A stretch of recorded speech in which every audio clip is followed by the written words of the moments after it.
লাল সবুজ জার্সি গায়ে বাংলাদেশের মেয়েরা দাঁড়িয়ে আছে এশিয়ার সবচেয়ে বড় ফুটবল মঞ্চে। গ্যালারিতে আলো ঝলমলে পরিবেশ, সামনে বিশ্বমানের প্রতিপক্ষ, আর ইতিহাসের দরজায় কড়া নাড়ছে একটি দল। প্রথমবারের মতো এএফসি উইমেন্স এশিয়ান কাপের মূল পর্বে খেলতে যাচ্ছে বাংলাদেশ নারী ফুটবল দল। কিন্তু প্রশ্ন একটাই, এই স্বপ্নযাত্রা কি রূপ নেবে রূপকথায়, নাকি কঠিন বাস্তবতার পরীক্ষায় থেমে যাবে?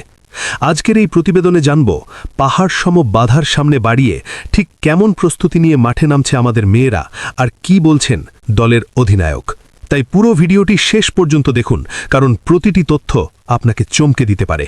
গ্রুপ পর্বের চিত্র একবার চোখের সামনে আনলেই বোঝা যায় লড়াইটা কতটা কঠিন হতে যাচ্ছে বাংলাদেশের জন্য। প্রতিপক্ষ হিসেবে রয়েছে 9 বারের Asian champion China women's national football team, 3 বারের champion North Korea women's national football team, আর ফিফা র্যাঙ্কিংয়ে অনেক এগিয়ে থাকা উজবেকিস্তান উইমেন্স ফুটবল টিম। র্যাঙ্কিংয়ের হিসেবে বাংলাদেশ নারী দলের অবস্থান 112 নম্বরে, যেখানে উজবেকিস্তান রয়েছে 49 নম্বরে, আর চীন ও উত্তর কোরিয়ার মতো দল তো নিয়মিত বিশ্বমঞ্চে নিজেদের শক্তির প্রমাণ দিয়ে আসছে। পরিসংখ্যান বলছে এক গল্প, কিন্তু ফুটবল সবসময়ই কাগজে কলমের হিসেব মেনে চলে না, এটাই ভরসা বাংলাদেশের।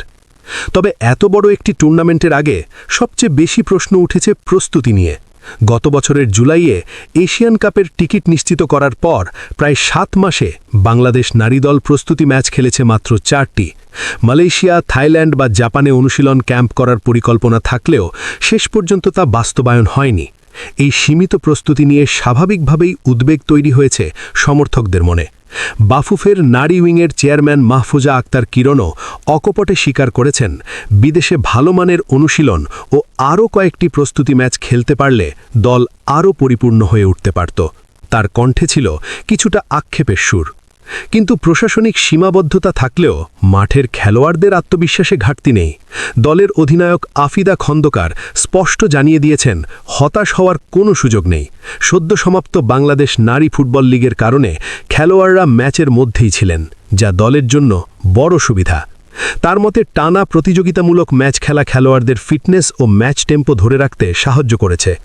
চীন ও উত্তর কোরিয়ার মতো শক্তিশালী দলের বিপক্ষে নিজেদের সেরাটা দেওয়াই এখন মূল লক্ষ্য।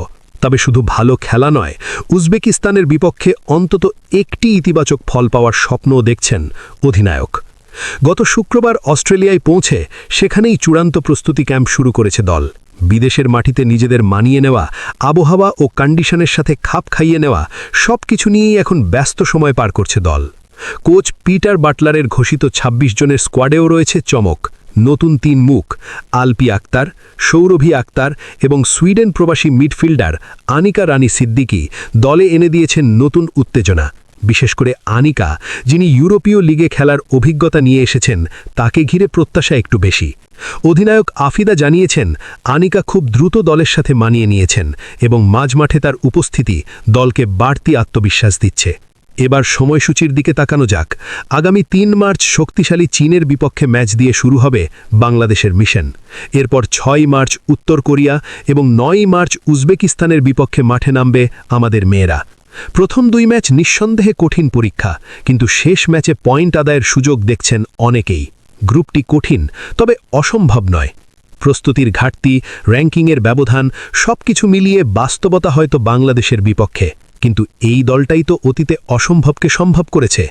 দক্ষিণ এশিয়ার মঞ্চ কাঁপানো এই মেয়েরা জানে কিভাবে চাপের মধ্যে নিজেদের প্রমাণ করতে হয়। এশিয়ান কাপের মতো বড় মঞ্চে হয়তো তাদের অভিজ্ঞতা কম, কিন্তু সাহস আর আত্মবিশ্বাসে কোনো ঘাটতি নেই। মাঠে নামার পর তারা শুধু একটি দল নয়, তারা প্রতিনিধিত্ব করবে 16 কোটির স্বপ্ন। এখন প্রশ্ন আপনার কাছে, এই কঠিন গ্রুপে বাংলাদেশ কত দূর যেতে পারবে? উজবেকিস্তানের বিপক্ষে কি পয়েন্ট পাওয়া সম্ভব? আর নতুন মুখ আনিকা কি মাঝমাঠে এনে দেবেন বড় কোনো চমক? আপনার মতামত অবশ্যই কমেন্টে জানান। খেলাধুলার এমন বিশ্লেষণ ও আপডেট সবার আগে পেতে চ্যানেলটি সাবস্ক্রাইব করুন, আর ফেসবুক থেকে দেখলে পেজটি ফলো দিতে ভুলবেন না, কারণ ইতিহাসের এই যাত্রায় আপনার সমর্থনই হতে পারে আমাদের মেয়েদের সবচেয়ে বড় শক্তি।